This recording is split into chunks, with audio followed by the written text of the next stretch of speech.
Good morning, supervisors, guests, and staff. Would you please press your vote for your attendance today?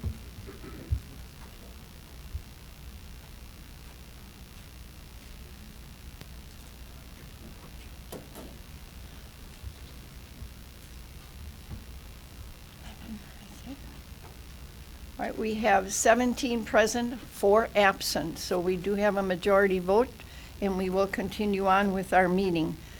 Would you please join me in the Pledge of Allegiance, and would you stand a moment in silence for our veterans?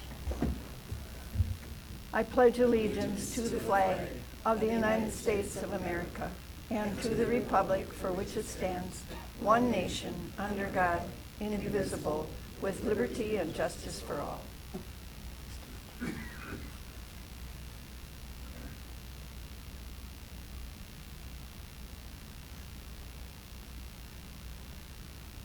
Thank you. And with those supervisors who are in service, please stand. Thank you for your service.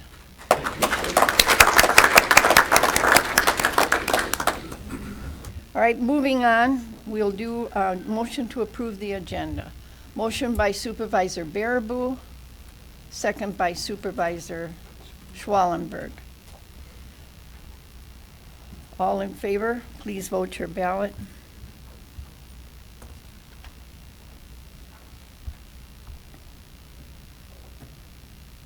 We have 17 yes, 0 nay, 4 absent. We have a majority vote. You have the minutes of September 17th. If there are no corrections or additions, I would ask for a motion to approve. And I have a motion by Supervisor Draheim and a Supervisor Stier. Please vote your ballot.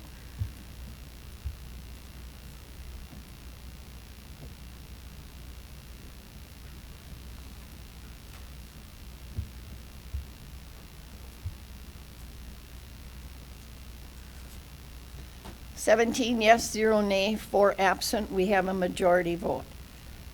Are there any communications?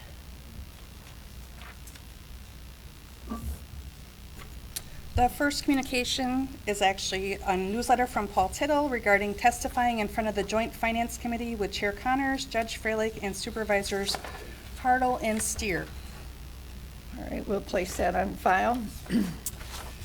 Second communication was a resolution from Outagamie County supporting pending state legislation that will require the Wisconsin Department of Revenue to annually publish on its internet site information related to the determination of utility aid payments received by counties and municipalities where production plant property is located. I will refer that to Administrative Services. And the last communication was a resolution from Outagamie County supporting proposed state legislation which addresses a nonpartisan redistricting process that utilizes locally developed wards and districts to establish voting districts. And I'll refer that to Administrative Services. Is there any public participation? No, I don't see any. All right, we'll have special business. The Wisconsin Department of Health Services will present the Health Department with the 140 review certificate. Mary, would you come up, please?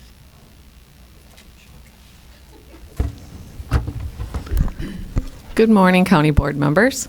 My name is Janet Kazmierczak. I am a public health nurse consultant with our Wisconsin Department of Health Services, the Division of Public Health in the Office of Policy and Practice Alignment, and we do what we call the 140 compliance reviews. It's regarding our Administrative Rule 140. The Department of Health Services congratulates the Calumet County Health Division for demonstrating the infrastructure and program capacity to be certified as a Level 2 health department per Administrative Code 140. The Calumet County Health Division provided all services required by statute and rule. As such, formulas used by the Department of Health Services to distribute grant funds provide for additional funds to Level 2 health departments. The in-person site visit was in December of 2018. the Calumet County Health Division submitted an impressive array of evidence of their activities. A couple things that are noteworthy is Calumet County, Bonnie and Linda and their staff do a phenomenal job of partnerships across not only your county, but regionally and across the state. And public health being as it is, public health is almost everything we do. So those partnerships are very significant in moving things across both policy change, system change, and our environmental changes that are needed for public health. Another noteworthy thing that we noticed was in the Health Division's annual report. They do a great job of looking at their community health improvement plan and putting updates so that all can see, because community health improvement plan, I'm sure Bonnie and Linda can comment, those partnerships are needed to move different strategies that they identify. I'd like to express my congratulations and gratitude to Bonnie, the health officer to the Calumet County Health Division, and to the Calumet County Health Board, Mary. Right here. Mary comes to all our Wisconsin Association of Local Health Department and Board meetings. So it's always nice to see a friendly face along with Jim, too. For maintaining a strong health division for the benefit of those who live in, work in, and visit Calumet County. On behalf of the Wisconsin Division of Public Health, I present this to Mary. So thank you, Mary, for the letter as well.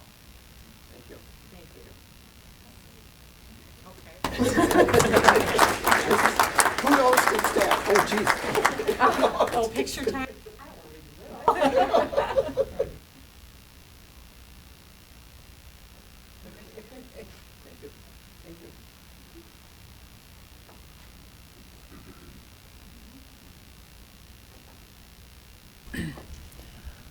Because we're not right at 9 o'clock for the public hearing, I'm going to switch over on the agenda and do the supervisor reports. So if any of you have anything to report, please press your request to speak button.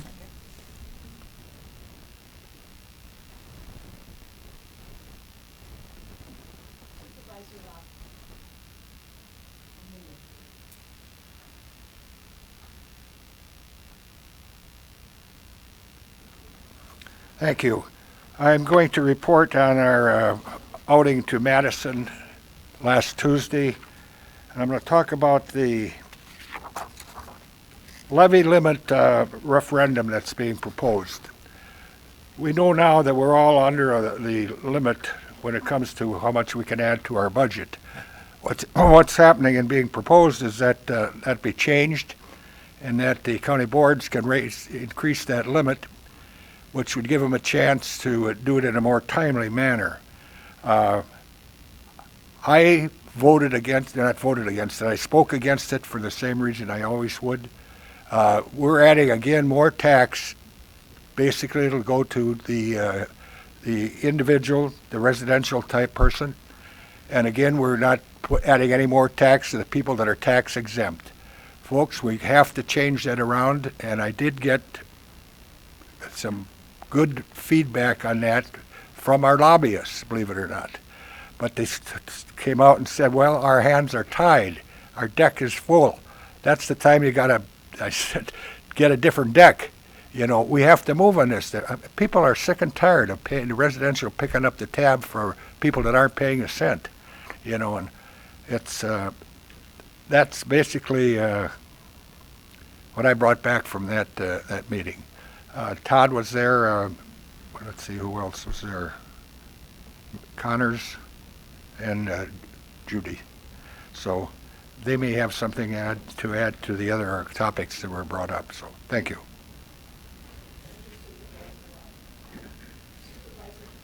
Huffberger. Thank you, Madam Chair. I attended a meeting of the Winnebago Waterways Executive Committee along with Chair Connors and Administrator Romanesco on October 24. We reviewed and discussed some lake management plan drafts, specifically the Aquatic Invasive Species Strategic Plan, Aquatic Plant Management Strategy, Water Level Management, and Water Quality. We have many experts working on the long-term solutions for this long-term problem.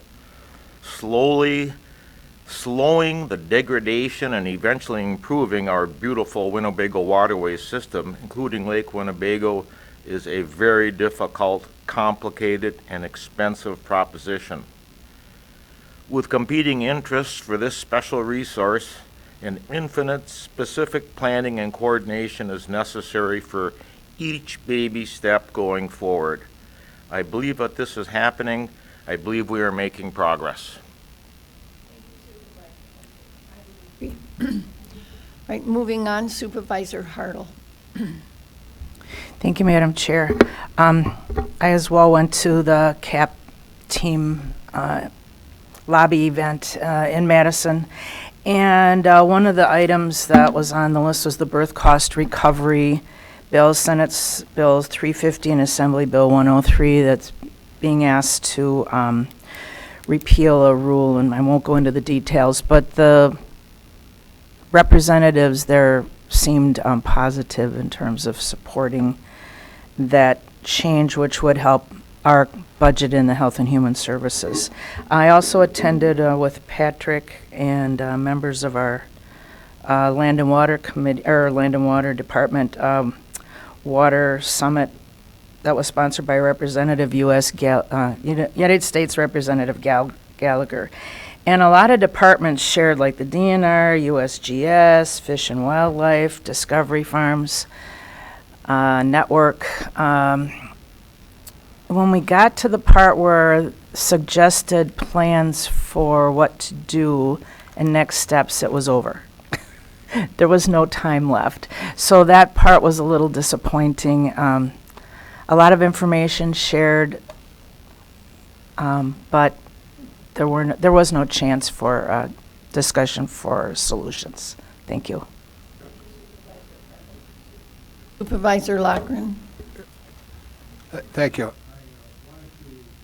Announce that I will not be seeking re-election, so if you know some non-partisan individual that would like to represent District 12, be free to bring him in, or her. All right, thank you, Supervisor Lochran, and for your many years of service. I don't know how I should do this. As you know, we've been in a battle over the judge. I received this Saturday evening. I hear Judge Bill is dead, killed by one senator again. I was pretty shocked about this. I have a call in to Kyle, because the last I heard when we left Madison, all systems were go, and Outagamie County was at the top of the list. So I will seek out more information on this, and I hope to God it's not true. Anybody else have anything to say? All right. Where will we go now?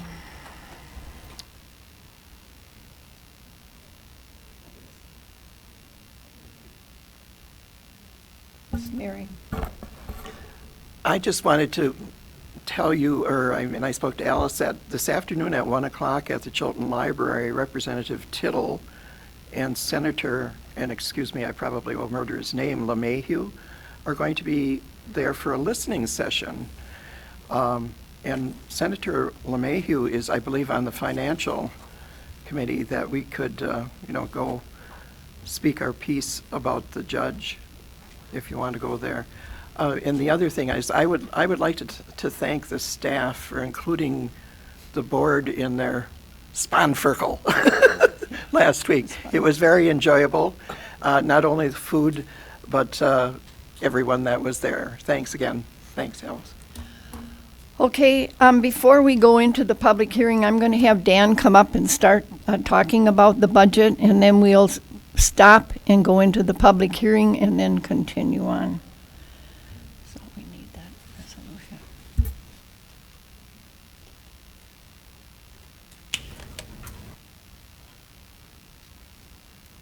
Do you want to take up the resolution first?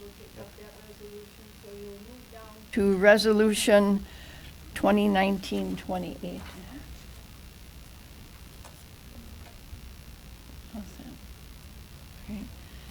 All right, I've asked for a motion to adopt that resolution. A motion by Supervisor Booty, second by Supervisor Schwallenberg. And I will turn the podium over to Dan. Thank you. Good morning. Good morning. So here we are. It's a culmination of a lot of work. The 2020 budget's being presented today and acted upon today. This PowerPoint, Todd, I, and Patricia put together for you, similar to previous years. It'll go over how the budget's developed and some of the key items within the budget, as well as some economic indicators that we utilize to help guide the budget. So this first page is really just talking about the basic premise for the 2020 budget is maintaining the efficient and effective services that we have within our budget and our county operations, and to continue to maintain that going forward.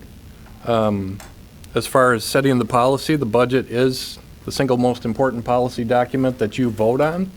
It sets the tone for the departments. It points the direction. It develops priorities. So it is an important policy setting document that needs to be acted upon annually.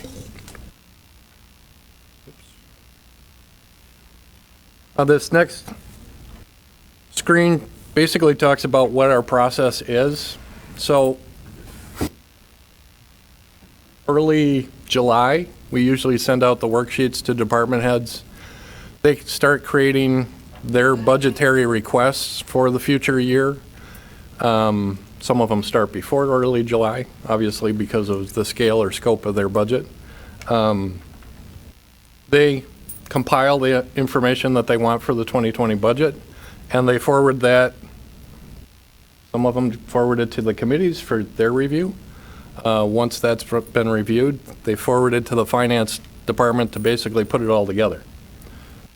It becomes that book on your desk. When it gets to the finance department, we add wages, fringes, some of the things that aren't necessarily known by the individual departments. We look for other sources of revenue, state shared revenue, again, some information that isn't necessarily known by those departments, and then try to determine, okay, of all of these requests, what can we actually afford to do? Because we are under levy limits, there's restrictions upon us. Once I get my hands wrapped around it, we usually start meeting with the department heads to discuss their priorities, because the history of the requests are that there's a lot more needs than what we can afford to actually do. So it becomes a trimming process. Say, okay, let's talk about your budgetary request. Either too many bodies being requested, too many projects being requested. What do we want for a target tax rate? What can we do under levy limits? And we sit down with the departments and start going through and trimming till we get to a point where, okay, we've met the statutory requirement under levy limits. We're establishing how much reserves we're going to maintain and what the ultimate tax rate is going to be. Those targets move back and forth a little bit as we get more information throughout this process. Then we bring that proposed draft to the Administrative Services Committee, and that was back on September 30th. And apparently 16 of you attended that. We've got good questions and answers at the Administrative Services Committee. It gives you the opportunity to be questioning the process, questioning what's in there, questioning specific projects or budgetary policies or procedures. I appreciate the meeting only because it gets me, what's your sense of the process? What's your sense of what you're looking at there? And whether or not we have issues or whether or not there's items that need to be further explained as to what we're doing within the 2020 budget. And then we come here in November. The public gets an opportunity to speak at 9 o'clock. Unfortunately, it looks like nobody's going to speak. And then the board takes action for approval of the budget. These next couple of slides are really, did everybody get the green book from WCA? It's not here today, but it was released earlier this summer. These next couple of slides are excerpts from the green book to show how we compared in the region to some of the other counties that that are our neighbors. So the next 3 bar graphs are really excerpt from that green book information. And if you haven't, I mean, I'm a numbers geek, so it's interesting to me, but if you haven't looked at it, there's some interesting information in there. And it compares it statewide.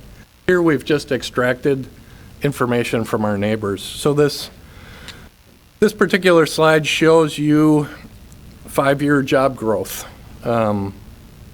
by the counties, and you'll see that Calumet County has had the most of our neighbors in that particular area.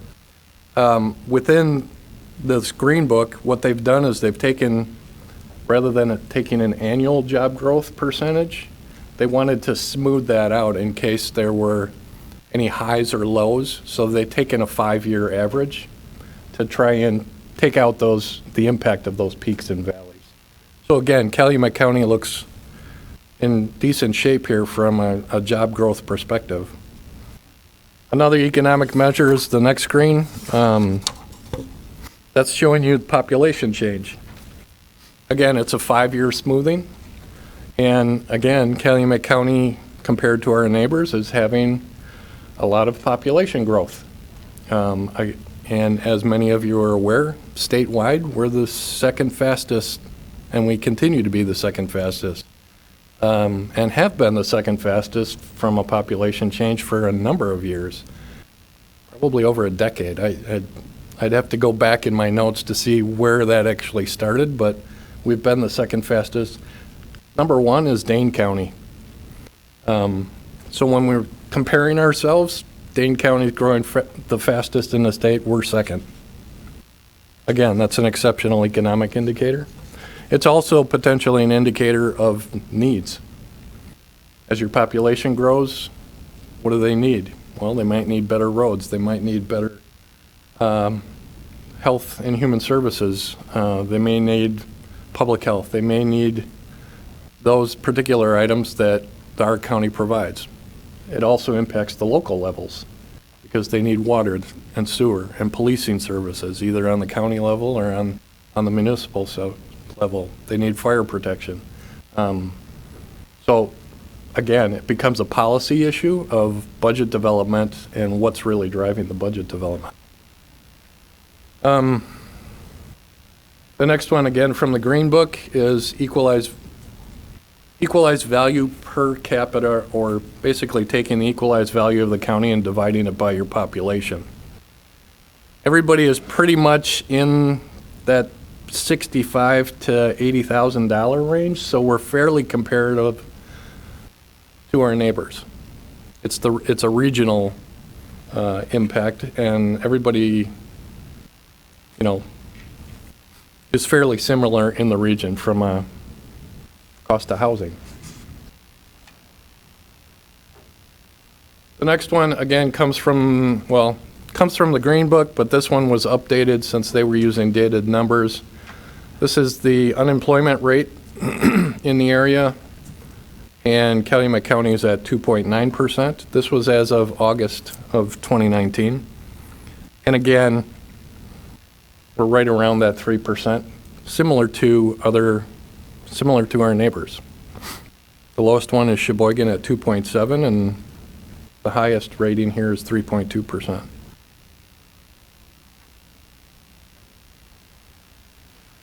The next screen really starts to talk about budgetary impact, and net new construction is one of the drivers of the budget. For those of you who aren't familiar with this, net new construction sets your levy limit. You can only increase your levy by the amount of net new construction. However, there's some caveats to that. There's exceptions to that. So the biggest exception is debt. That's not included in the levy limit calculation. It's excluded. A couple of other things that we deal with, the library levy is excluded because we don't really have control of that. The libraries, the local libraries themselves set that levy for us. Children with disabilities. We're one of a few in the state that has that levy still, and that's excluded from the levy limit calculation. Again, because we're not driving that amount of the levy. And the other one is town bridge aids. Town bridge aids is a request that annually the towns request from us. It's to repair bridges in their towns that meet certain specifications.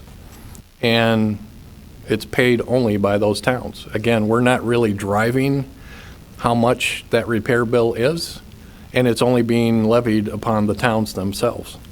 So those are the exclusions from the levy limits. And what you'll see in some of these slides going forward is, yes, our net new construction is 2.29%, but our levy actually went higher than that, 4.9%. How did you do that? It's because of those exceptions. Debt went up, handicapped schools went up, libraries went up, and that's what's really pushing our levy higher than what the levy limits allows. You'll also notice on this page, you do have some spikes in net new construction. So the Village of Harrison, the Village of Hilbert, and the City of Kiel were really the leaders in net new construction. The Village of Harrison went up 4%, the Village of Hilbert went up 4.5%, and the City of Kiel went up almost 11%. I don't know the specific details, but I'm assuming Harrison was probably housing developments that's occurring out there. Hilbert, I'm pretty sure, is Sargento coming online, the value of their property. And similarly in the City of Kiel, I'm thinking that's Land O'Lakes and Ameriquip's construction, since they did major building improvement out there. So those are now coming online from equalized value standpoint. Okay, some bullet points. The first line here is total expenditures increased by 27.4%. Thinking, wow, that's a pretty good increase. The major increase is the jail project. In 2019's budget, we didn't budget for the construction of the jail in the original budget document. We budgeted for the architectural and engineering of the jail, and then later in the year, we came in and amended the budget. So we're reflecting what this request is to what was actually originally adopted. Some other things were debt. Debt increased as a result of the jail project. We issued a bond issuance here back in June, I think it was, which will now start to pay in 2020's budget. The other thing is we'll have some projects in land and water conservation. Their budget increased by, I don't know, $1.5 million because they had some large scale grant projects in that budget. It's 100% funded by state and federal grants, but it still increases in spending. Same thing with economic development through Mary Correll's department. She's got now the CDBG close projects budgeted for in the 2020 budget. Well, that's $1.3 million. Again, it's 100% funded, but it increases your spending. So there's a number of large-scale things going on in the 2020 budget when you're comparing it to 2019. You'll notice, though, the next line, the tax rate's actually going down. Well, how does that happen? You increase spending by 27%. Well, some of it's offset by federal and state grants. Some of it is as a relationship to equalized value, if I can spit it out. And some of it is based on how much we've increased the levy by. So in round terms, what's happening is your equalized value property values went up 6%, your tax levy went up 5%, which drives down your tax rate by 1%. Property values, the tax levy, and the tax rate are relational. And that's how they work. In this particular case, in this particular budget, the property values increased by more than what you're levying, which automatically then generates a tax rate decrease. So even though you increased the levy by 5%, property values increased by 6%, the rate goes down by 1%, the difference. Okay. All right, it's 9 o'clock and we have a public hearing on the 2020 budget. Is there anyone here who wishes to speak for the budget? Anyone here to speak for the budget? Anyone here to speak for the budget? Is there anyone here to speak against the budget? Anyone here to speak against the budget? Anyone here to speak against the budget? I declare the public hearing for the 2020 budget closed. Continue on, Dan. Thank you. The last line on this page shows you the fund balance applied, and for those of you who attended the Administrative Services Committee back in the end of September, we're applying similar amounts of reserve to balance this budget. We have a 15% threshold out there that was adopted by the board that we have to maintain 15%. And I handed that out. It's at your desk. That percentage has increased a little bit, and the rationale, as we discussed at the Administrative Services, was because we don't know what the operating cost of that jail is going to be until it actually comes online in 2021. So what we're trying to do is build a little bit of a cushion in our reserves to help us when we develop the 2021 budget, because it's a big building. If you've seen the construction, it's going to have a big footprint. It's going to have some additional operating costs that we're going to have to pay for. Some of that can be smoothed out by applying additional reserves until we get community growth to help pay for some of that. So that was the game plan in trying to, let's apply a similar amount, but that increases our percentage a little bit in preparation for the 2021 budget. The next slide again is showing you the tax rate, and the tax rate, and again, this is the county-wide tax rate. It's not municipally specific. However, that information, if you're interested in your own municipality, that information is in your budget. The overall tax rate is going down 7 cents per thousand. The next couple of slides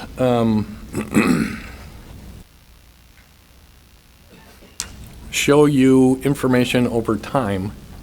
And this particular one and the next one takes a rolling average for blocks of time. So this is looking at the tax rate. And again, remember the tax rate varies not only by the amount of levy increase, but it also varies by what happens with property values. So all things remaining equal, if property values go up, the tax rate goes down. And vice versa. If the property values go down, the tax rate goes up. So what I tried to do here is take a block of time to say, okay, on average, and it's a rolling average, what have we done over the last 25 years? So the impact of that is we've lowered our tax rate. When I look at the average annual increase over 25 years, our average annual is a reduction of 0.75% on the tax rate. And then when I start narrowing the scope to say, okay, what happens over 20 years, 15 years, 10 years, 5 years, you can see the impact of that tax rate. In either case, you're looking at a fairly small change in the tax rate over that span of time. There is a jump there in year 10 when you're looking at the last 10 years, Well, what's happened in the last 10 years? Well, we had a recession, and property values went flat. So of that 10-year block, about 6, 7 years of that, there was little to no growth in property values. Well, that had the cause of spiking the tax rate at that point in time. When you take it, again, over a longer period of time, it smooths out. And you can see we're back on track looking at just the last 5 years. It may be useful information to you. It's rolling averages, so anytime you use averages, you can play with the number. It depends on what kind of grouping you have. But I think if nothing else, it shows you over time we've been consistent. The next page is a little different. We're not looking at the tax rate. We're looking at the levy. So this is the amount that, again, average annual increases in the amount of the levy. And as a reminder, the levy represents what? It's the difference between what you're spending, subtract out known revenues. The levy represents what you're taxing for. Sorry.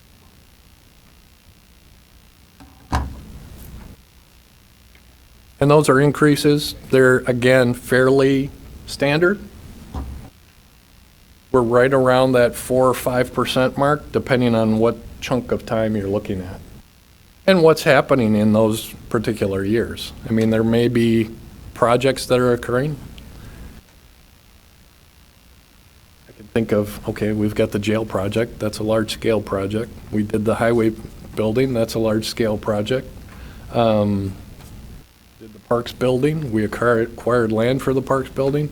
Those ebb and flow depending on what comes up on the radar. And it does have an impact on the levy. It may not have an immediate impact on spending, but most of those were bonded for. So it's an impact in the levy because debt is included in here. Again, when you're looking at this over time, and it's a long time horizon, you're pretty consistent. It's 4 to 5%. That's really what it's costing you annually. So if you had to guess what next year's budget levy increase is going to be, it's going to be right in that neighborhood. What the tax rate will be depends on what the property values increase or decrease to.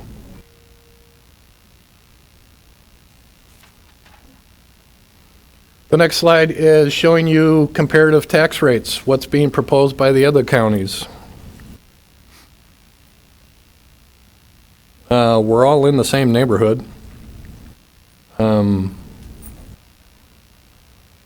Calumet County, from my perspective, we're creeping up a little bit as a result of some of the bigger projects that we've been doing. We're paying the price. Once some of that debt is relieved, that tax rate will reduce. And speaking of debt, this is a schedule that indicates of the available debt margins to the counties, how much have they spent or how much have they used. So you can see of their total capacity to issue debt, Calumet County is at 7.69. That's how much of our total capacity we've used. Again, we're all in similar neighborhoods. I'm sure it all depends on, okay, what kind of projects are you working on? What debt have you issued? And whether or not you've got sales tax to use, or are you actually issuing debt by borrowing money? The next slide shows us the schedule of our debt payments as they stand today.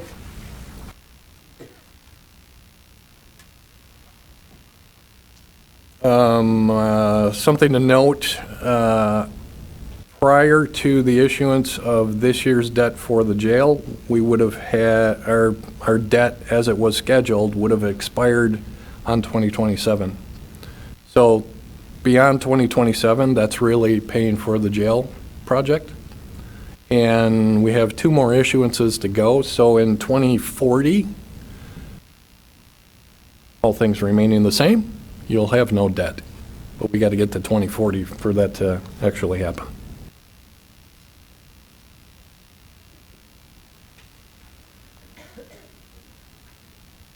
The next slide is the distribution of expenses that's in the 2020 budget. And it shows you by category.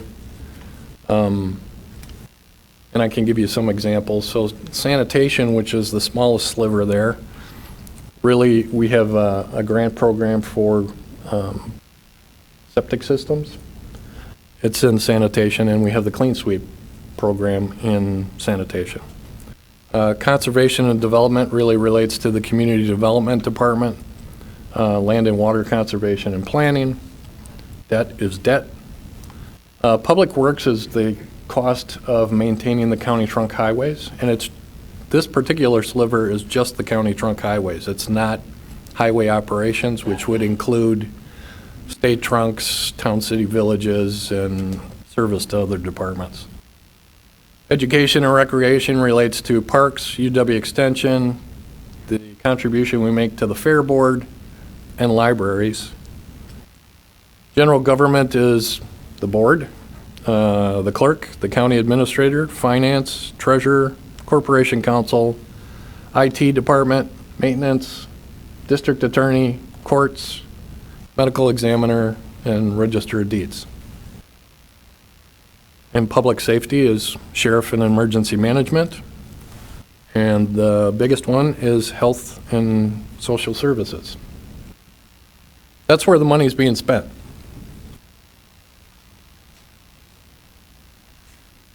The next slide gives you an idea where the money's coming from.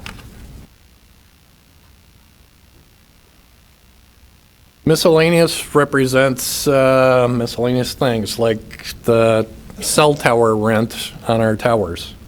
If we sell property or trade in vehicles, it winds up in that account.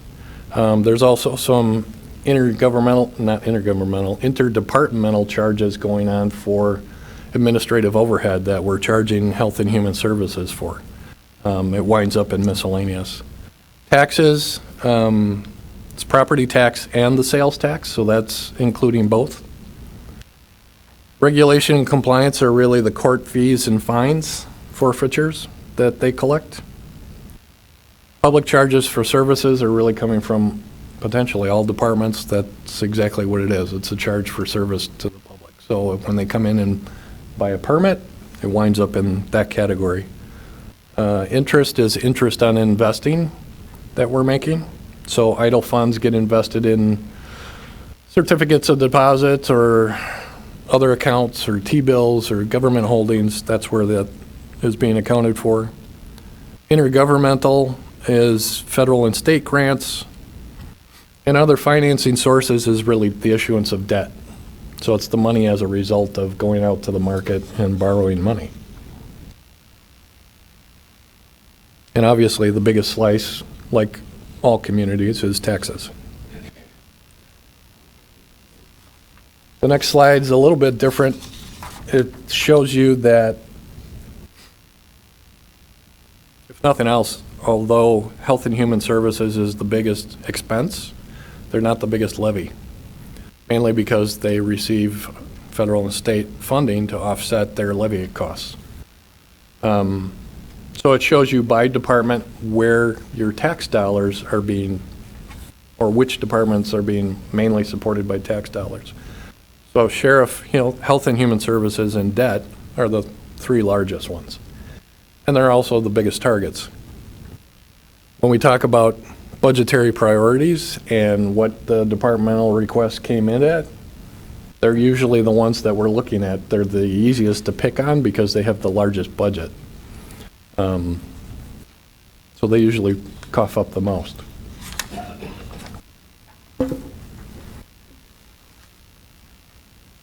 So, some of the highlights. Again, we talked about net new construction. It's the fourth highest statewide. We talked a little bit about levy limits. Although you're capped at 2.29%, we were able to increase the levy as a result of exclusions, exceptions to the levy limit rule. Debt, libraries, handicap schools. I also pointed out that equalized value increased by 6%. Again, that's why the rate's going down. Your property values increased by more than what you're increasing the levy by. The fund balance, 2.1 million, is being applied in the 2020 budget. That's a similar number to what we applied in the 2019 budget. There was a compensation and classification plan that was developed by Carlson Detman, or whatever they're called now. That's included in the 2020 budget, as well as a 2% across the board increase for employees. And there's 9.5 new positions or additional positions being added in the 2020 budget. And again, those are highlighted within your budget document on your desk. I think that's all I have. Are there any questions regarding the budget? Supervisor Diedrich. Or Hofberger's first, excuse me. Thank you, Madam Chair. Dan, you mentioned that the library sets its own levy limits. Could you explain that to me? I can try. The libraries, there's a statute. There's a state statute that basically says we have to pay for. Let me back up. There's a state statute that says for those municipalities that don't have their own libraries, which are most towns and villages, cities have the libraries, that they have to pay their fair share. And it's based on the number of books that they check out. So the libraries develop, here's what it cost us per book. And Calumet County was a little ahead of the game and tried to develop a unifying cost rather than each individual library. So there's a county-wide cost per circulation that they keep track of and basically send us a bill to say, okay, the towns and villages checked out X number of books. It cost them $3 a book, and here's the bill. We turn around then and put it on our levy. We pay those libraries for that cost, and we, as far as the tax bill developed, it gets charged to those towns and villages that don't have their own libraries. So on your tax bill, it gets proportioned. If you live in a municipality that doesn't have a library, you're paying for that levy. If you live in a city that does have a library, you're not paying for it because you are already paying for that library in your city taxes. So it's a fair share agreement that's in the state statutes. Thank you. I can get really into the weeds if you want, but that's the gist of Very it. good job, thank you. Okay. Supervisor Diedrich? Thank you, Madam Chair. Dan, just real quick question. The excuse me, page 11 and 12, your graphs for the annual percentage change in tax rate, that included the figures from the proposed budget or not? In other words, when you went back Yes. 5 years, et cetera? Yeah, it Okay. includes the proposed. All right, so Yes. the proposed budget we're going to talk about is in those numbers. All right, Yes. thank you. And last question, I'm assuming, And actually, it's not in that format, but it is in your budget book. There's a schedule.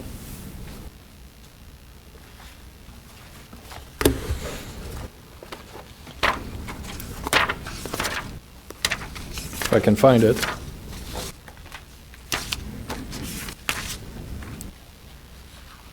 History of county tax levies, it's Schedule C. So that shows you the levies over time. So that's where I got that information. okay, good, thank you. And the last question, I think I know the answer is obvious, but the one chart where you showed the equalized value per capita, page 6, where we fall in line with the other counties. That's not just housing, that's total equalized value, including industry and all that stuff, right? Manufacturing, yes. Yeah, that's so true. Calumet County being, in my mind, on the low end of that compared to some of the other counties, we still rank pretty high, so that's encouraging somewhat. So, thank you. You know, Ron, I'm not, now that you say that, Yeah. I'm not sure, because it came from the Green Book, I'm not sure what the measuring stick is on that. Oh, okay, I So can they go look may- in the Green Book. They may have pulled just residential, I'm not sure if they threw, because commercial could really skew it. I'd be surprised we're that close you- if that included commercial and All right, industrial. I'll go back to the Green Book, but thank you. All right, are there any other questions? If not, if you're ready to vote your ballot, please vote. What? Hold on. What are we voting on? We're voting on the resolution for the budget. Oh, we're not, I asked if okay, there I were was, any. I was asking Dan a question about his summary. I'm sure there's other supervisors that have questions about the whole budget, so. I've asked that question. I don't see anybody other than no one has answered. So I've asked for a vote on the resolution for the budget. Are you ready to vote your ballot? Please vote.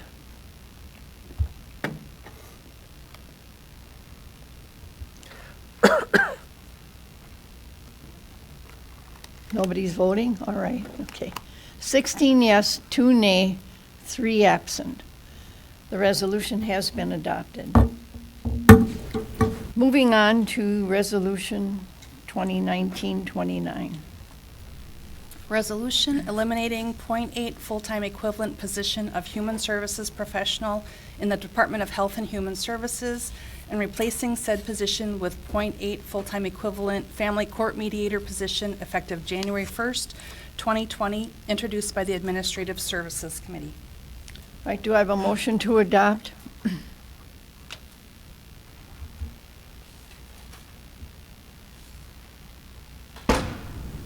I don't have, all right. I have a motion by Supervisor Baraboo and a second by Supervisor Booty. Are there any, Supervisor Gens, would you speak to this resolution? Yes, thank you, Madam Chair. This resolution is a reflection of the constant review of duties and responsibilities that lie within Health and Human Services. And at this time, we have an increased need for family court mediator types of issues. And so the changes in job description are such that the resolution requests an elimination of an 8/10 per full-time equivalent human services professional and establishes an 8/10% FTE for family court mediator. And so the change that would be made does have an increase in salary of 16% or $1,600. And the reason for that is there's increased responsibility for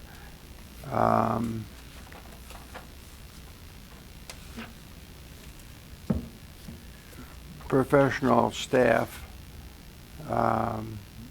duties and responsibilities. It's increasing that activity. And so that, however, the difference is $1,600. That will be provided through mediation fees that would come in as a result. Thank you. Are there any questions of Supervisor Gens? If not, please vote your ballot.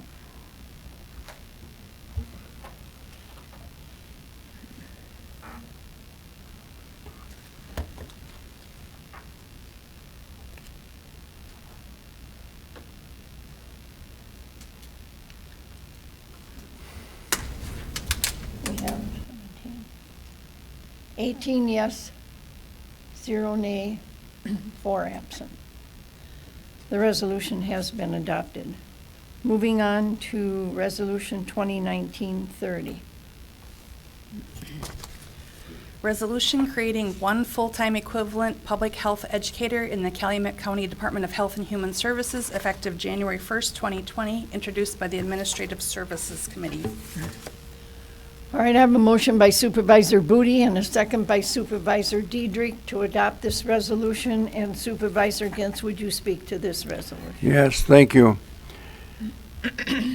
The changing times again within health and human services require additional health education and promotion of health topics to the community. And so to better serve the citizens of Calumet County, we're asking for the creation of a one full-time equivalent position in the Health and Services Department as that public health educator.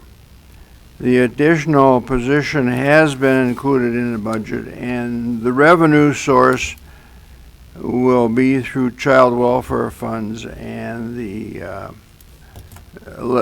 tax levy. Thank All you. right. Thank you, Supervisor Gintz. Supervisor Booty, you had a question? Thank you very much. I am going to, at this time, move to reconsider Resolution 2019-28, as I was on the prevailing side of that. The justification for my motion being that I believe some supervisors had not been appropriately queuing to speak on that motion. I understand that since I am making this motion while other business, Resolution 2019-30 is pending, that this motion should be taken up as soon as the current motion is dealt with. Thank you.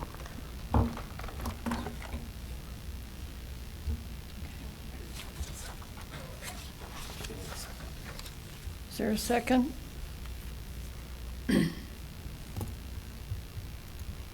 A second by Supervisor Diedrich. One moment. Hold on.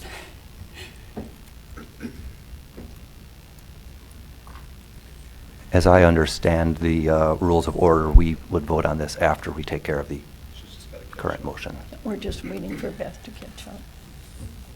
Yep.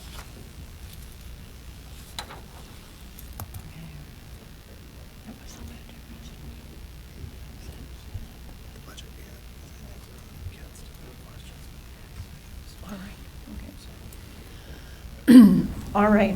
Hold on. It's like locked up on me. That's my fault.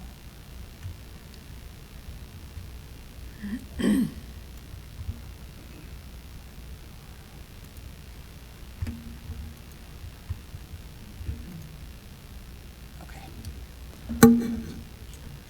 Okay, we're back to the original motion on the on the budget resolution. No.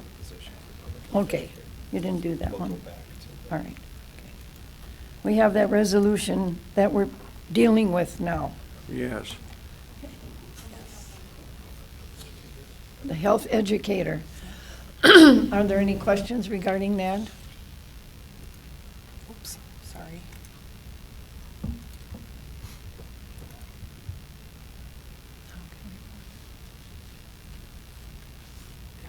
Okay. We're ready to roll? Okay. All right, we're ready to vote on that resolution, on the health educator.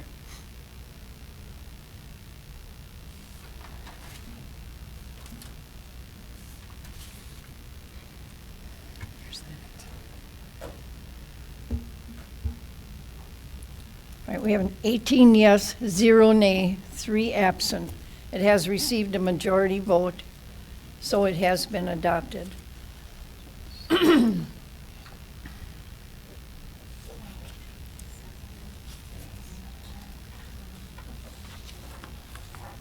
Is this a two?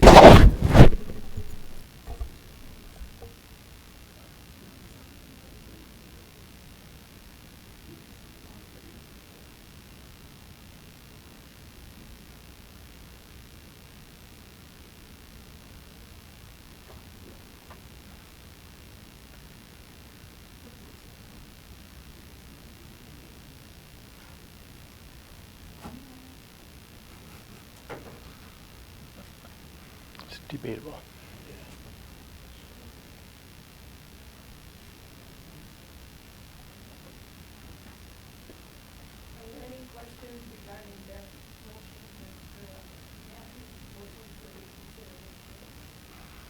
I believe the motion is debatable.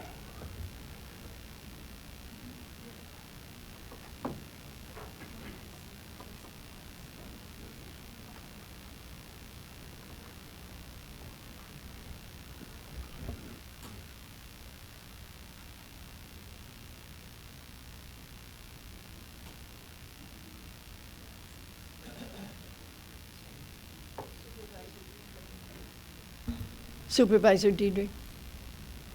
All right, I know people are sorting out the rules of order and all this kind of stuff. And I hope it sorts out favorably that the motion was valid and we can move to reconsider the budget. The reason I'm going to support this motion is that 16 supervisors attended administrative review. That means 5 did not. And we went to the vote immediately after one question after the video presentation by Dan, and I know I was, I can't speak for the other supervisors, caught unawares that we're voting on their full resolution already. So I'm happy to have an opportunity to hopefully reconsider and be sure that all the supervisors have had a chance to ask questions about this budget, since it is the single most important document we as a county board process anytime during the year. So I will support this motion to reconsider, even if it means there are no questions and we vote unanimously for the budget. Thank you. All right, is there anyone else who has any questions regarding the reconsideration of the budget? It's a simple majority vote for the budget.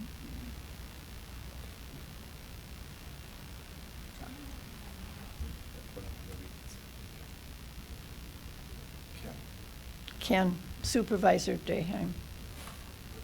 So what we're really voting on is on the motion to reconsider. Yes. Okay, just so everybody realizes that we're not going back to the motion of the It's on budget. the We're going to reconsider. reconsider only. Yes. All right, just so everybody gets that straight. Right. All right, if there are no questions on the reconsider, please vote your ballot.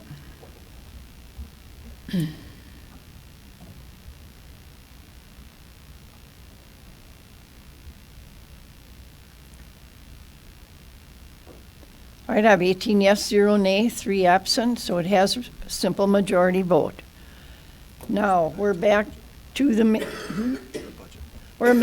main budget motion. A motion by Supervisor Booty and a second by Supervisor Diedrich to consider the budget resolution. You heard excuse me, you heard the explanation by Mr. DeBonis. Now, are there any questions of the supervisors regarding the budget resolution?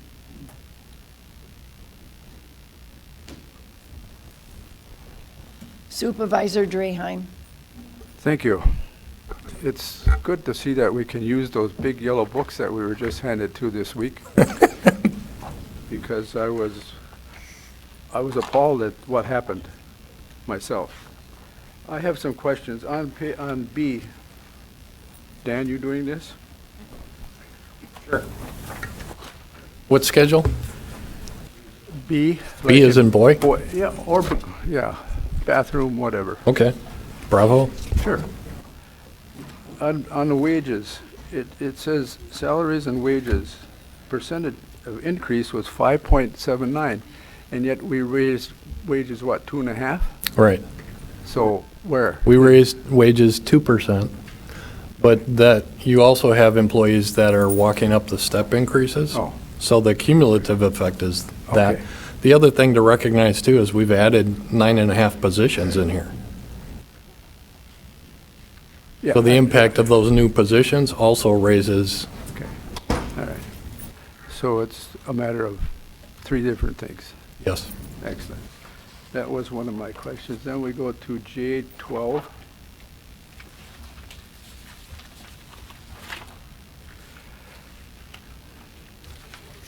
Page 12? J12. J12. Yeah. Okay. Jim, Juno, right. Got it. I'm just looking at the replace the 2008 Ford Ranger and the replace the 2003. One is a heck of a lot older, and yet that one isn't being replaced. Don't they use it anymore, or what? It must be in good shape yet. Yeah, the older one actually is in better shape than the newer one. The newer one was a hand down from the Parks Department that has a lot more miles on it than that, and it's a two-wheel drive vehicle and doesn't quite meet our needs. Okay, thank you. Makes sense. It just caught my eye. J17.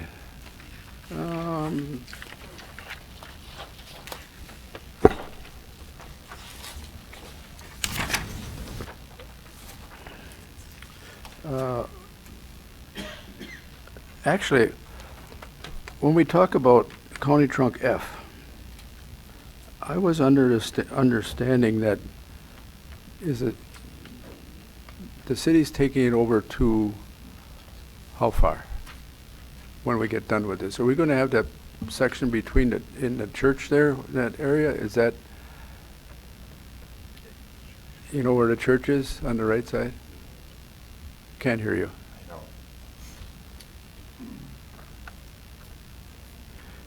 You're talking about the jurisdictional transfer right, once it's right. redeveloped? I'm not sure how far that.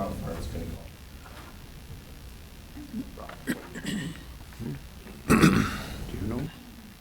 Does it go from the corner all the way to the corner to the corner?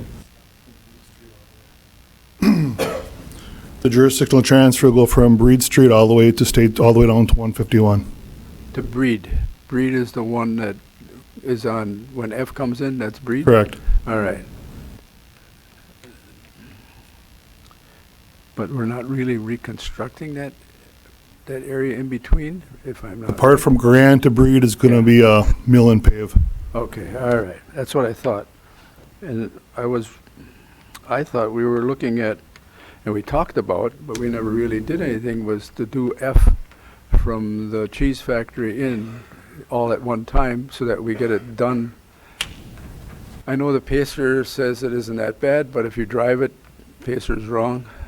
The area on F from Breed all the way out to the cheese factory is being rated now, and it's coming in very low, so our plan is to bump that up to be done in 2021 probably. We're not going to be able to get it in 20 anymore, but 2021 will be a pulverize and pave of that stretch probably.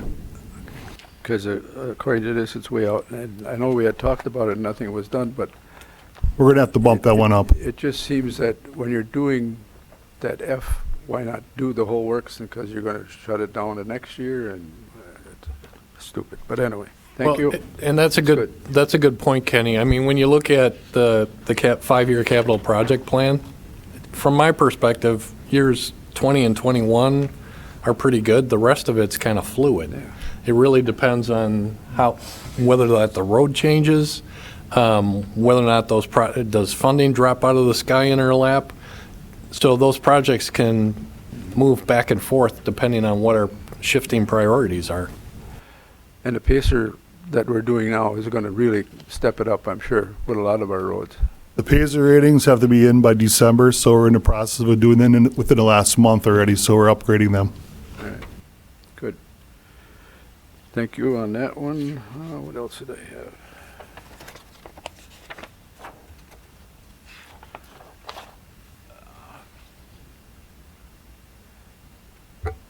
Page 45.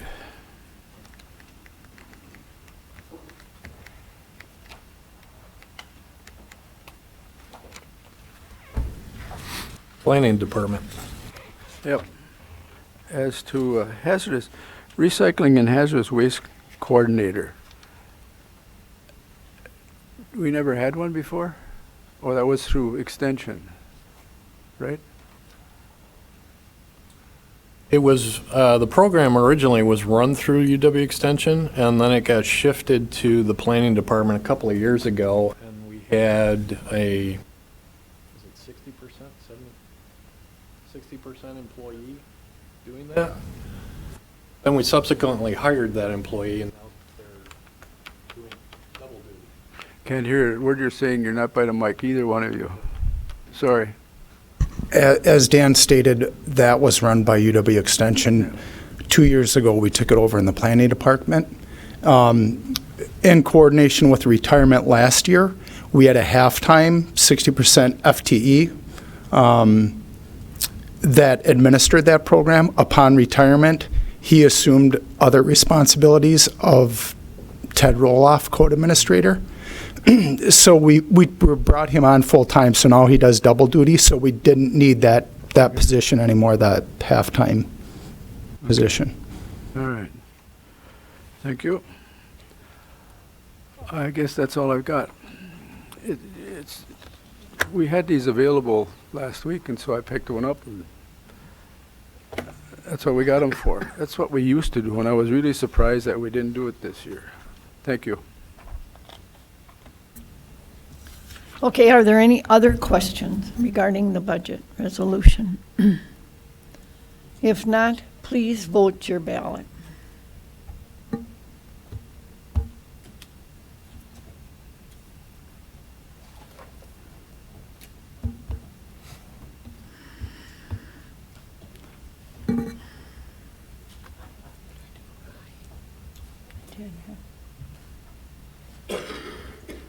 Eighteen yes, 0 nay, 3 absent. It has received a majority vote. The budget has been adopted. All right, moving on to, we got this one, yeah. All right, Resolution 2019-31.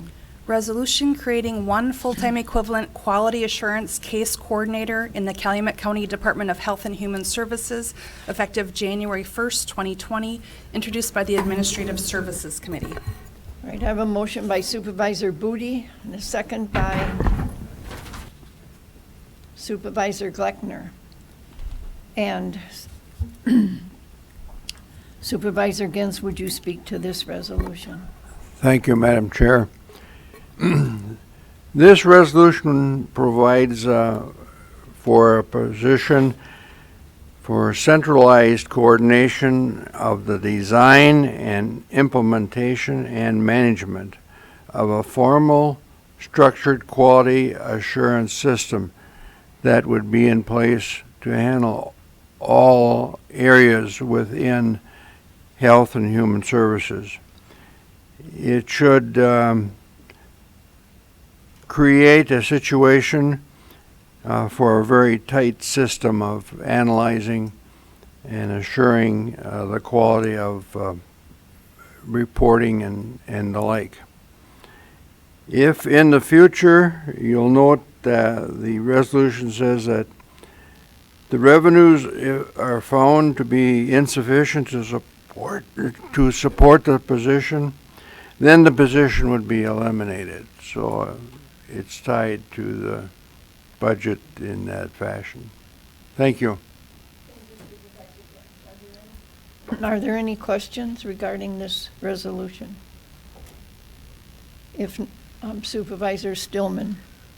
Thank you. Todd, is this the kind of the role you're taking now as an interim, not really a coordinator, but an interim head of the Health and Human Services, or is this something additional what we need, or what's the scope? So it does a couple different things. With all the additional Medicaid programs that we have now with comprehensive community services and Medicaid crisis, they do the quality control piece now. That's currently being done by supervisors of the program area. And it's not sustainable for them to continue with all of those requirements. The second piece is it does assist me right now. I do provide some of the, we'll just call it supervision for coordinating cases.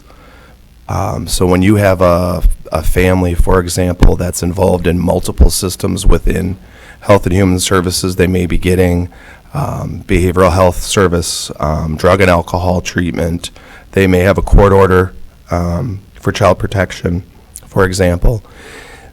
The department has always been one of integration where they team those cases for better outcomes, to keep your out-of-home care placements low, some of the high-end costs low, keep people in the community.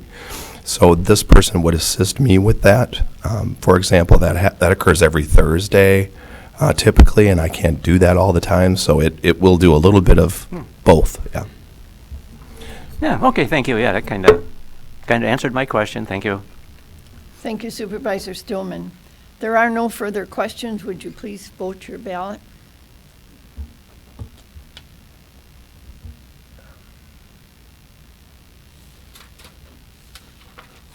We have 18 yes, 0 nay, 3 absent, and has received the majority vote, so that resolution has been adopted. Moving on to ordinance. Ordinance 2019-04, ordinance to repeal and recreate Chapter 6 Animals of the Calumet County Code of Ordinances, introduced by the Protection of Persons and Property Committee. Do I have a motion? Motion by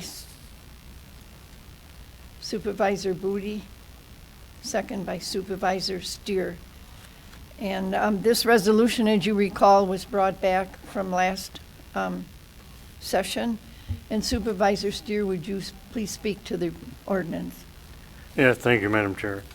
This is basically eliminating the animal, Chapter 6, and recreating Chapter 6 with animal control ordinance. The purpose is to establish an enforcing an effective rabies control program, also designating a dog impound facility, and establishing fees for that, and creating an effective and efficient manner of enforcing laws relating to the control of animals.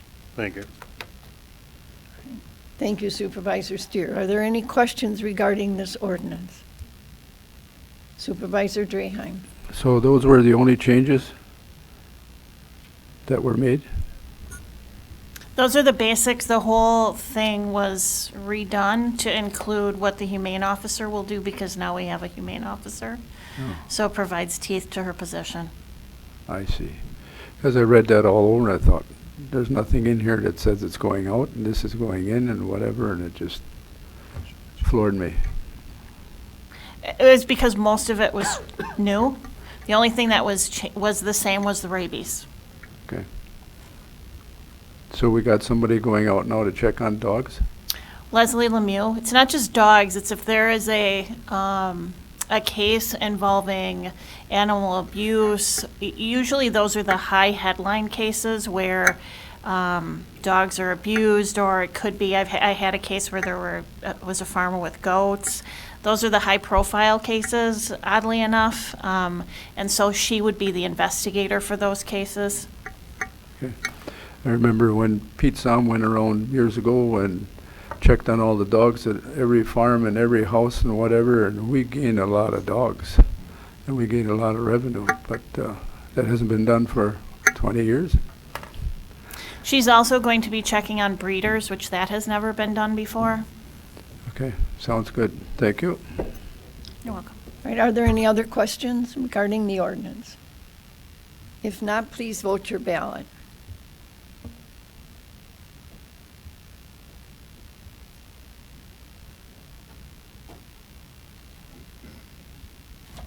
We have 18 yes, 0 nay, 3 absent. It has received the majority vote, so that ordinance has been adopted. All right, moving down to the county administrator's report. Are there any questions regarding his report? All right, if not, our next regular meeting will be December 17th at 8:30 a.m. And we will now go into closed session regarding section.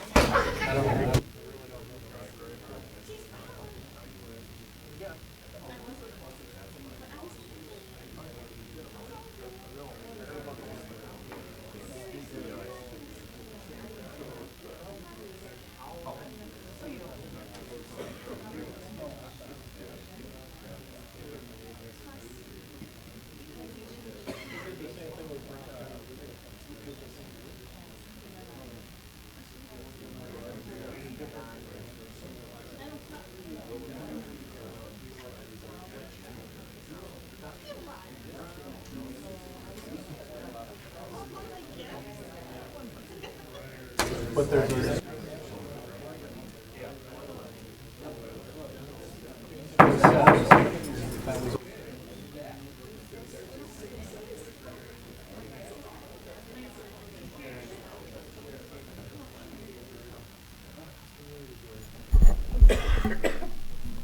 you please take your seats?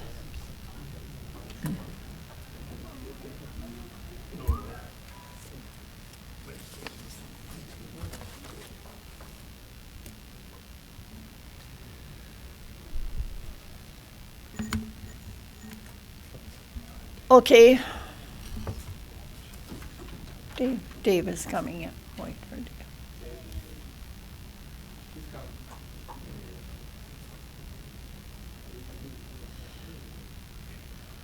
Okay, we're back into open session and we'll deal with Resolution 2019-32. Resolution approving the purchase of land located in the 300 block of Court Street, Chilton, Wisconsin, introduced by Supervisor Stier and Getz. Right, I have a motion by Supervisor Booty and a second by Supervisor Diedrich. Are there any questions further in your mind about purchasing of the land? I don't see any, so please vote your ballot. What?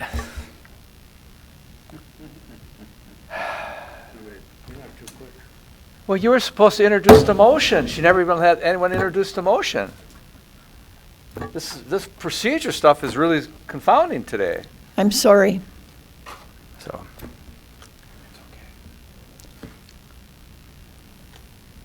Are you ready to vote? I'm thinking about it, madam. Do you want me to rescind this and go back to the beginning? I will do this. All right. All right. Thank you. We'll go back. Okay. Yes. Supervisor Gens, would you? All right. Okay, do we have a motion? No. And We a have a second? motion. All right, okay, and we've already discussed fully what we're talking about. I don't have anything additional. Thank you. And Supervisor Diedrich, do you have a question? Yeah, thank you, Madam Chair.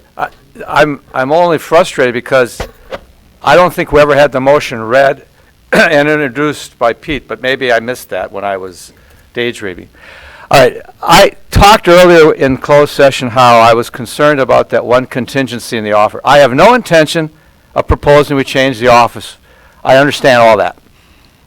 What I want to try to make the board understand is that in approving this motion, I would like to be sure that the staff understands they can move forward with or without contingencies should this retention pond not be able to be located there for the following reason. I'm confident that a retention pond can be placed on that 12 acres. May not be at that spot that the builder wanted it, which is apparently into the contingency of the offer. I don't want the staff to have to come back to this board to say, you know, couldn't do it, but now we can do this, or we couldn't get the pond, but we still want to buy the land. I don't want any of that to happen. I want this body to say, go ahead, pay $140,000, buy the property, and use whatever techniques you have to close on it. I don't want you to have to come back to the board. That was my consent or my contention all along.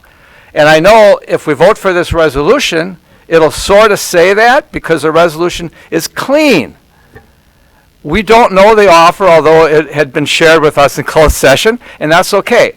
I just want the staff, the administrator, to realize that they can charge ahead even if some things, the wheels fall off, so to speak. I would like to purchase that property, and that's my concern. I'm not going to propose an amendment to the resolution. It looks clean.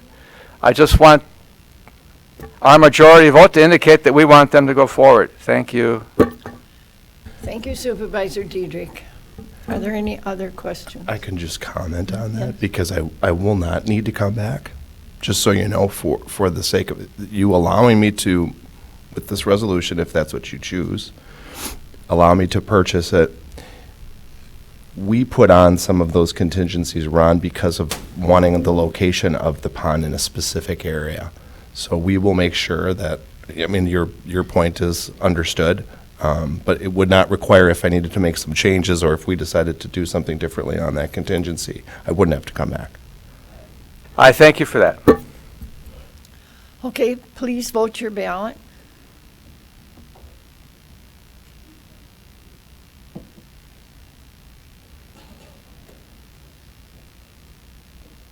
We have 18 yes, 0 nay, 3 absent. It has received a majority vote.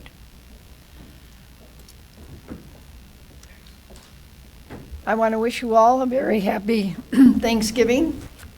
Please drive safely. Be safe in the field if you're hunting. And we are adjourned.